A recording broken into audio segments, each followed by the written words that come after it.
asalaamaaleykum mbokk internet yi Senfootball TV nuyu naa leen bu baax jeex leen di am mbégte saa su ne fa leen vidéo gars yi tey on va parler du cas donc Pape Thiaw ak du cas Iliman Ndiaye parce que c'est les deux informations yi xamante ne bëgg naa si taxaw parce que deux informations yu ñu soxal ñu Sénégalais yi Iliman Ndiaye en Arabie Saoudite loolu débat la franchement Pape Thiaw bi xamante ne donc selon le quotidien selon Foot Mercato donc gars yi fay ministère bi si génne loo xam kon nga mën ko fay neen topp ministère mooy fay de trésor la xaalis bi jógee léegi ñoom génne leen si loxo instant fédération dafa nekk si benn mbir bu xamante ne dañ leen bàyyi laaj mbir mi donc décider maintenant c'est compliqué. Actuellement l'entraîneur du Sénégal c'est Pape Thiaw. Et dans ces conditions là Pape Thiaw ne peut plus travailler en équipe nationale du Sénégal. Moi je vous dis tout de suite hein, ñu bëri na duñu ànd ak man donc Vera bi noonu jël teg Pape Thiaw moo gën maintenant ñu bëri duñu d'accord ak man quoi xam ne je peux comprendre échec la def et tout mais dans ces conditions là il peut plus travailler man sax xam naa ne mënatul liggéey ak fédération mënatul liggéey joueurs yi comme ni ma ko waxee si ay vidéo donc Ibrahima Mbaye désabonné si yow Antoine Mendy Mamadou Sarr donc tous les jeunes joueurs Assane Diao tous ces joueurs-là désabonner sa compte ça veut dire que il peut plus travailler avec toi et bu fekkoon ay grands ay cadres la ñu ne waaw mais c'est les jeunes joueurs c'est l'avenir de l'équipe nationale du Sénégal ñoo désabonné si yow maanaam ça veut dire que l'alchimie ne passe plus mënatoo liggéey ak ñoom loolu moom c'est sûr et certain tu ne peux plus travailler avec la équipe bi fi nekk loolu moom mënatul ne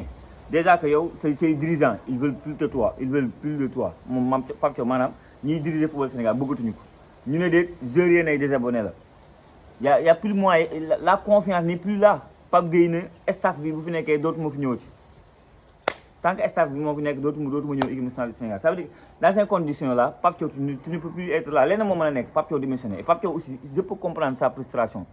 parce que gars yi tout travail mérite salaire mënuma dem gagner la coupe d'Afrique ti ma fayoo ma dem gagner la coupe d'Afrique ak coupe d'Afrique ni mu méttee équipe yu bëri ñëw investir de l'argent ba may dem si coupe d'Afrique bi entraîneur yu bëri ñëw ëpp le salaire entraîneur Nigéria keneen ak keneen moo ëpp salaire man non seulement ma gagné loo ko ba pare yow bi may ñëw c'était difficile troisième place nga nekkoon pour éliminatoire coupe du monde ma qualifié la coupe du monde tu ne me payes pas mon salaire danaan ñii bu mu leen bàyyee nii ñu dut ma ko jëm ma paak mu ne déedéet moo tax mu taxaw insister nañ ma fay il a fallu président bi wax match yi parce que dafa doon gars yi doon bañ gars yi dut parce que fii en Afrique di ko yàgg def di boo toogee du xullee di kii gars yi dañ lay jëm paak seen yoon ne aussi après jaxaseel ak peuple bi nag bu ko defee peuple bi ñun ñu ñëw ne non Pape Thiaw nangam waaye Pape Thiaw mu bëgg salaire xanaa du patriote saa yi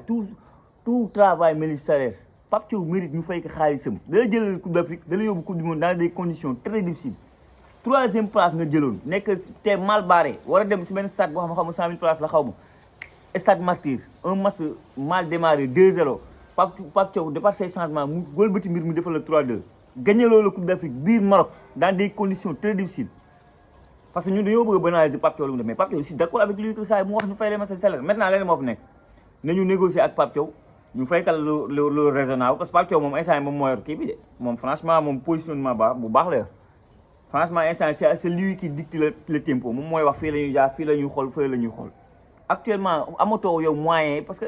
si les ministères bi xam moo yoroon dossier mu nee na la saa ma génne naa si état bi ne mënatuma fay et c'est vrai tu vois faire combien d'arrière de salaire le contrat si je me trompe on parle de 3 ans mais boo fay fu nekk 30 millions fu nga jëm sur les 3 ans dina 600 millions am na ñu naan sax 1 milliard donc c'est de dire que Pape Thiaw est dans ses droits les plus absolus Pape Thiaw est dans ses droits et ku si nekkoon place am ñun certes on est des patriotes man li may xaaj Pape Thiaw mooy qu'on négocie qu'on trouve benn solution ngeen fay ma lu xamante ne c'est raisonnable ma dem en tant que quelqu'un qui aime le pays et Pape Thiaw lépp lu muy def du ko def pour ministère du ko def pour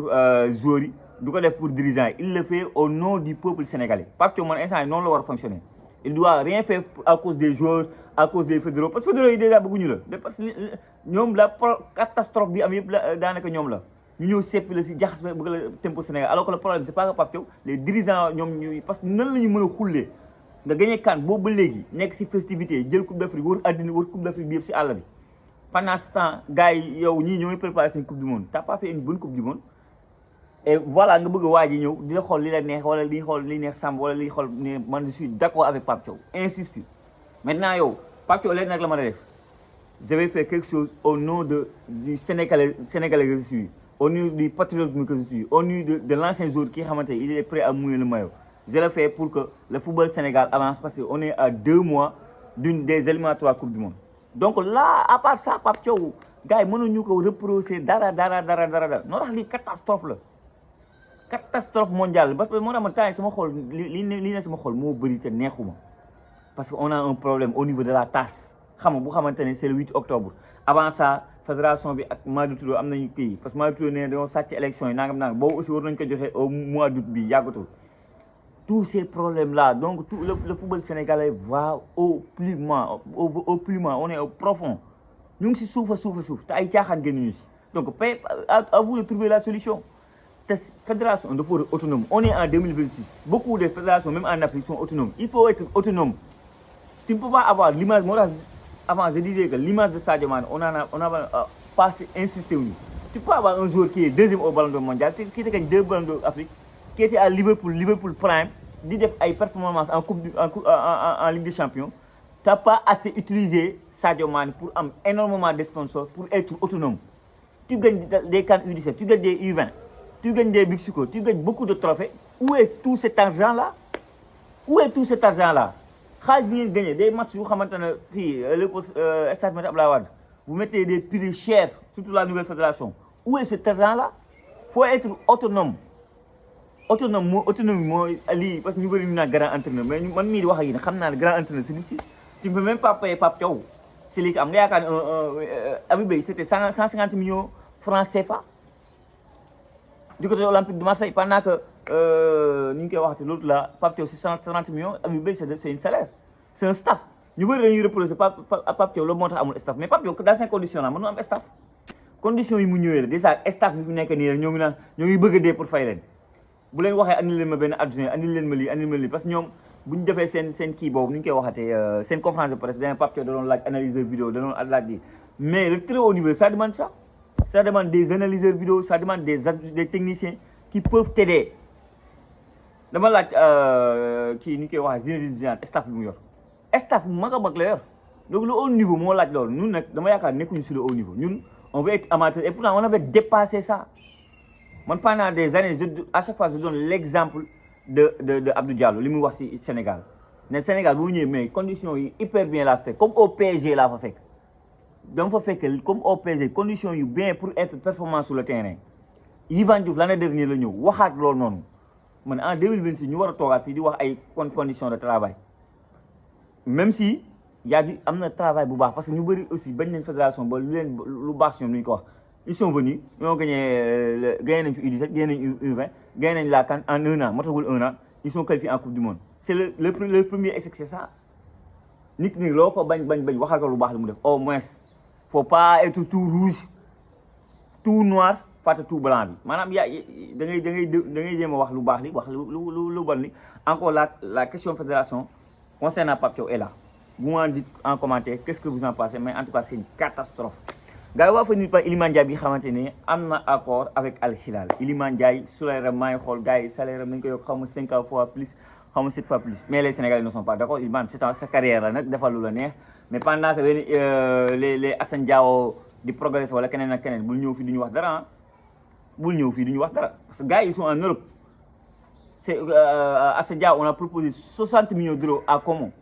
et pourtant président moo wax li may wax nii de moo ne 60 millions lañ me proposé sur Assane Diao. Je pouvais faire 48 millions d'euros de bénéfices mais dama téye Assane Diao et Assane Diao lui-même il veut rester à Como pour disputer la Ligue des Champions parce que c'est le très haut niveau, c'est la Ligue des Champions. Yo, on parle de Diomandé du côté de Real Madrid. Qu'est-ce qu'a Diomandé que Iliman Ndiaye n'a pas? Qu'est-ce qu'a Iliman Ndiaye n'a pas? Iliman Ndiaye,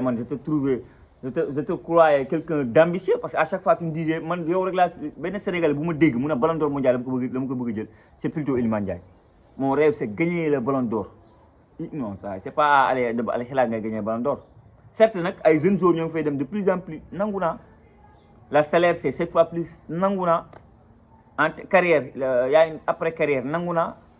c'est débuter ce football, c'était difficile parce qu'il m'a dit qu'il y a une histoire, il a parcours équipe tous les top équipes là, les Chelsea, les Manchester United. Moi, je sais Reece James.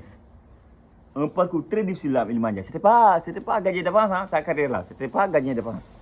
Je me rappelle à ses débuts, je me fait une vidéo. Donc, c'était la réserve de Sheffield United. Ay vidéo la leen jël di ko publier fii sur Senfootball TV si vous vous rappelez bien dama daan def actualité des Lions journal des Lions je mettais Iliman Ndiaye pourquoi ma doon def loolu mais dama amoon ci moom yaakaar da ngay jël samay vidéo yàgg na ay 2021 mu sama chaîne je disais Iliman Ndiaye pour jouer dans les top clubs du monde et pourtant mu woon si yoon pour nekk parce que la nga doon dégg avant la coupe du monde t'attendais Manchester United, t'attendais Liverpool mais ay kii man rek la doon dégg. Maintenant waa kii ñu ne 70 millions lañ ko bëgg a jaay waa Everton parce que Iliman Ndiaye bu amee accord ça veut dire que kàddoom dem na ak Al Hilal c'est fait loolu moo difficile maanaam Everton nag Al Hilal d'accord Iliman Ndiaye d'accord ba tey ba naa Iliman Ndiaye il est toujours ambitieux Iliman Ndiaye va rester en Premier League va rester au très haut niveau mais du moment que Iliman Ndiaye et son entourage déjà avant démb wala barki démb dañoo wax ne waxtaan bi jaar na yoon ça avance bien c'est en bonne voie tey information bi dit que il a un accord avec Al Hilal accord am na déggoo am na reste qu'à Everton et nu ñu koy waxatee Everton ak waa kan ak waa Al Hilal d'accord te xam nga ne dañuy d'accord Everton day d'accord ak Al Hilal waaye sumu waa ji si on les met on parle de 70 millions d'euros loolu la Everton di laaj barki démb Ndiaye Al Hilal a mis 80 millions d'euros pour un joueur de deuxième division international irlandais jeune joueur saa yi xaalis bi Iliman Ndiaye moom vous ne je peux comprendre c'est le côté financier et je suis d'accord si c'est pour dama bëgg dimbali waa Sénégal dama bëgg dimbali la famille j'ai des projets yu xamante ne peut-être que le train ne passe pas 2 fois peut-être que ce salaire là je vais plus le toucher dans ma vie mais nag y a des conséquences par rapport ak ce que tu vas gagner en termes de salaire di nga gis sa bopp mais en termes de niveau le niveau bi nga war a progresser xalaat naa say morom en équipe nationale du Sénégal romb na je ne dis pas que boo nekkee Al Hilal ne woo Al Ahli wala feneen duñu la woo parce que Edouard Mendy kata foofu la nekk dañ koy woo Koulibaly dañ koy woo Sadio Mané dañ koy woo je ne dis pas que voilà mais pour ta progression da ngay gis nga Théo Hernandez maa ngi gis léegi ne dafa bëgg ñëwaat Europe parce que sa progression a freiné dem na ba Lucas Digne moom la Deschamps privilégié parce que il sait que le gars là Théo Hernandez de Milan AC le niveau di nga gagne foofu tu vas gagner bien ta vie tu vas bien jouer mais au très haut niveau je suis désolé même Iliman Ndiaye les matchs de coupe d'Afrique là il va le gérer même en étant à la Hilal Iliman Ndiaye boo ko tegee ses dribbles da koy am ba tey il a le talent c'est un surdoué loolu doon problème mais arrivé au très haut niveau en 2030 bi xam mooy coupe du monde bi parce que loolu c'est déjà présent etc. Ben je trouve que ça soit le nouveau coach qui doit être là doit travailler sur ça maanaam damay teg benn jeune ay jeunes joueurs je travaille d'ici 2030 qu'ils sont ñu prêts ma am équipe bu baax parce que faut pas attendre jusqu'en 2030 pour avoir ton équipe de faut pas avoir parce que aussi tamit l'autre jour maa ngi wax mais tous nos cadres dem nañu Arabie Saoudite Edouard mu ngi foofu Koulibaly mu ngi fa Sadio Mané mu ngi fa Gana Gueye mu ngi fa Abdoulaye Seck mu ngi fa et tout ça là c'est des joueurs yu mag ils sont âgés peut-être bii la ñu nekk en première fois un jeune joueur sénégalais bu nar a dem foofu gis nañu fa ay jeunes joueurs brésiliens espagnols des joueurs yu xamante ne yaakaaroon nañu leen ci football après voilà maintenant l'autre chose bi xamante ne am na aussi il peut se dire Iliman Ndiaye peut se dire man bon attention damay dem Arabie Saoudite je vais rester benn 2 ans je reviens benn Laporte dem na Al Nassr ça l'a pas empêché quelques années plus tard qu'il gagne la coupe du monde il fait partie des meilleurs défenseurs ba jamono yi waa Barcelone ba ñu ko jël donc ça loolu c'est une possibilité maanaam dem Arabie Saoudite nga laal sa wecc ci 2 ans bu dëgër ñu fay la salaire yu xamante ne su ma waa ji en 5 ans en Premier League tu peux pas avoir ce salaire là tu gagnes bien ta vie après tu retournes en Premier League loolu aussi c'est une possibilité bu xamante ne ça s'offre à Iliman Ndiaye de toute façon xam naa ne vous avez di ngeen am benn idée précis de ce que a fait Iliman Ndiaye et tout vous m'en dites sur les commentaires en tout cas voilà xam naa ne ça va faire les débats ici au Sénégal ak ñii di suivre football Sénégal de manière générale comme le fait que Iliman Ndiaye dem fële du côté de ñu ngi koy wax du côté de Arabie Saoudite parce que accord bu amee si diggante ñaari club moo des et que bientôt ça brûle et tu sens que bon finalement dina signer du côté de Arabie Saoudite donc mbokk yi li ma leen vidéo wax leen yéen ñi xam ne da ngeen bëgg maillot club toujours disponible ici au sur Senfootball les maillots yu bees yi moo xam bu Chelsea bi ngeen di gis bu Manchester United très joli Liverpool nickel Olympique de Marseille Paris Saint-Germain Barcelone Real tous ces maillots club de la saison 2026-2027 c'est disponible le numéro boobu léegi moom ngeen di gis mooy difale suuf c'est le 77 352 31 01 77 352 31 01 nga nekk fii ci réew mi wala nga nekk bitim réew boo ñu contacter di nga mën a am sa maillot club les blousons Sénégal aussi tamit nickel yow surtout yi nekk diaspora bi aussi boo leen si bëggee c'est le 77 352 31 01 mbokk yi li ma nekkoon vidéo bi jaajëfal naa leen wax leen ba beneen sur Senfootball TV